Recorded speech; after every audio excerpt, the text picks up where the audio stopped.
Price God. ஆண்டவர் இயேசு கிறிஸ்து நாமத்தினாலே வாழ்த்துக்கள். ஒரு வசனத்தை வாசிக்கிறேன். பிலிப்பியர் 1:15. சிலர் பொறாமையினாலும் விரோதத்தினாலும் சிலர் நல் மனதினாலும் கிறிஸ்துவை பிரசங்கிக்கிறார்கள் என்று சொல்லி கர்த்தருடைய வார்த்தை பார்க்கிறோம். சுவிசேஷம் பிரசங்கிப்படும் பொழுது இங்கே எப்படியாக பிரசங்கம் பண்ணினார்கள்? சிலர் பொறாமையினாலே பிரசங்கம் பண்ணுறாங்க. பவுல் ஊழியம் செய்த நாட்களில் பவுலுக்கு விரோதமாக அநேகர் எழும்பி பவுலுக்கு எதிரான ஊழியத்தை ஆரம்பித்தார்கள். பவுலுக்கு எதிராக சென்று அவர்கள் ஊழியத்தை செய்யும்படியாக போனார்கள். ஆனாலும் பவுல் அவர்களை எந்த ஒரு காரியமும் சொல்லவில்லை. பவுல் அவர்களை எந்த ஒரு தீமையும் செய்யவில்லை. மாறாக அவர்கள் போன அந்த செய்தியை அவர் சொல்லுகிறார். சிலர் எனக்கு விரோதமாக எழும்பி போனார்கள். அது மேலே 14 வாசிக்கிறோம். திருவசனத்தை பயமில்லாமல் திருவசனத்தை சொல்லும்படி அதிகமாய் துணிந்திருக்கிறார்கள் என்று சொல்லுகிறார்.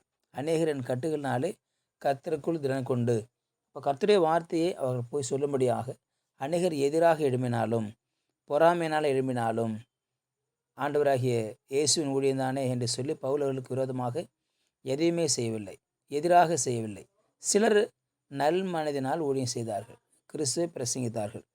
ஆக பொறாமை, விரோதம் இதெல்லாம் உலகத்தில் இருக்கிற காரியங்கள். அது சபைக்குள்ளே வருவது என்பது மிகவும் ஒரு கஷ்டமான காரியம். காரணம், பொறாமையினால் ஊழியம் செய்வது நல்லது, ஆனால் பொறாமையினால் ஊழியம் செய்வது என்பது தவறானது.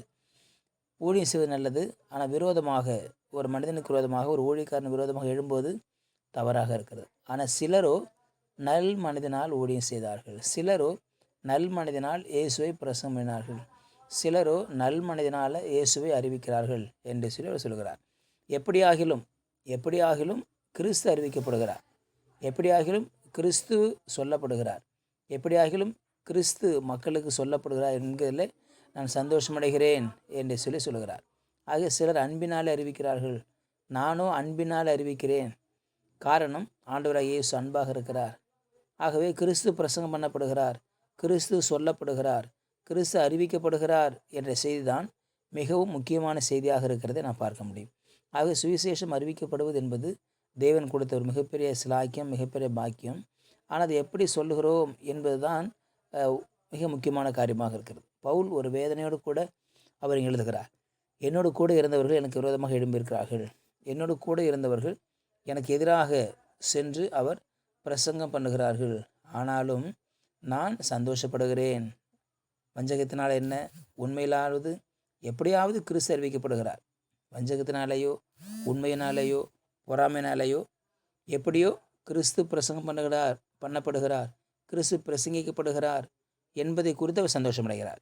ஆகவே கிறிஸ்து பிரசங்கம் பண்ணப்படுவதே முக்கியம். யாருக்கு எனக்கு விரோதமாக எத்தனை பேர் எழுப்பினால் என்ன, என்னை எத்தனை பேர் தவறாக பேசினால் என்ன, எனக்கு விரோதமாய் எழுப்பினால் என்ன, எனக்கு பொறாமையினால் எழுப்பினால் என்ன, எப்படியோ கிறிஸ்து அறிவிக்கப்படுகிறார், அவ்வளோதான். அதை குறித்து அவர் மிகுந்த சந்தோஷம் அடைகிறதை நாம் இங்கே பார்க்கிறோம். ஆகவே அவர் இன்னமும் சந்தோஷப்படுவேன் என்று சொல்லி அவர் தன்னைத்தானே உற்சாகப்படுத்திக் கொள்கிறார். அவருக்கு பலவீனம், அவருக்கு சுகவீனம், அவருக்கு மனதில் ஒரு பாரம் வந்திருக்கலாம், கஷ்டம் வந்திருக்கலாம். ஆனால் அவர் அது குறித்து கொஞ்சம் கூட கவலைப்படாமல் கிறிஸ்துவை குறித்து சந்தோஷப்படுகிறார். கிறிஸ்து எனக்கு ஜீவன் என்று சொல்கிறார். நான் நம்பிக்கையாக இருக்கிறேன், நான் சந்தோஷமாக இருக்கிறேன். காரணம், கிறிஸ்துவ பிரசங்கம் பண்ணப்படுகிறார். யார் பிரசங்கம் பண்ணால் என்ன, யார் சபையை கட்டால் என்ன, யார் பிரிந்து போனால் என்ன, யார் பிரிந்து போய் சபையை கட்டினால் என்ன, நான் சந்தோஷப்படுறேன். காரணம், கிறிஸ்து அறிவிக்கப்படுகிறார். தேவ ராஜ்யம் வளர்கிறது, தேவ ராஜ்யம் பிரஸ்தாபப்படுத்தப்படுகிறது, தேவன் ராஜ்யம் எல்லா இடத்திலும் போய் சுவிசேஷம் அறிவிக்கப்படுகிறது என்ற செய்தி தான் இவருடைய துக்கத்தையும் இவருடைய விரோதத்தையும் இவருக்கு எதிராக எழுப்பின பொறாமையிலும் அந்த கிறிஸ்துவின் சுவிசேஷத்தை நினைக்கிற பொழுது அதெல்லாம் கீழாக போய்விடுகிறது.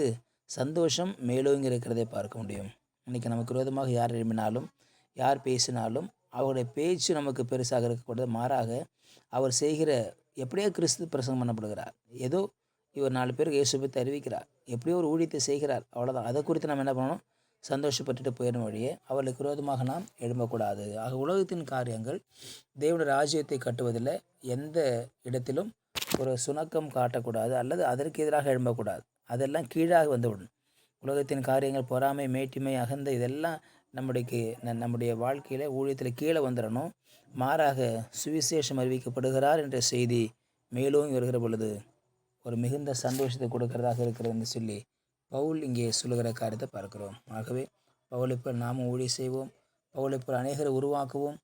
அநேகரை நாம் உருவாக்குகிற பொழுது, அதிகமான ஊழியம் செய்கிற பொழுது அநேகர் விரோதமாக எழும்பலாம். ஆனாலும் கிறிஸ்து அறிவிக்கப்படுகிறார் என்ற சந்தோஷத்தை நாம் பெற்றுக்கொண்டு தேவனுக்காக எழுப்பி போவோம். கர்த்தர் நம்மை ஆசீர்வதிப்பாராக. ஜெபிக்கலாம். பரிசுத்த நாளுக்காக ஸ்தோத்திரம் பண்ணுகிறோம். நாளில் கேட்ட வார்த்தையை நன்றி ஆண்டவரே. நாங்கள் உம்மை குறித்து அறிவிக்க கர்த்தர் கிருபை செய்தமைக்காக ஸ்தோத்திரம். எங்களுக்கு விரோதமாக யார் இருந்து ஊழியத்தை செய்தாலும் அவர்களின் கர்த்தர் ஆசீர்வதியும். உம்முடைய கரத்தால் இயேசுவின் நாமத்தில் பிதாவே. ஆமேன். ஆமேன். You will be succeeded.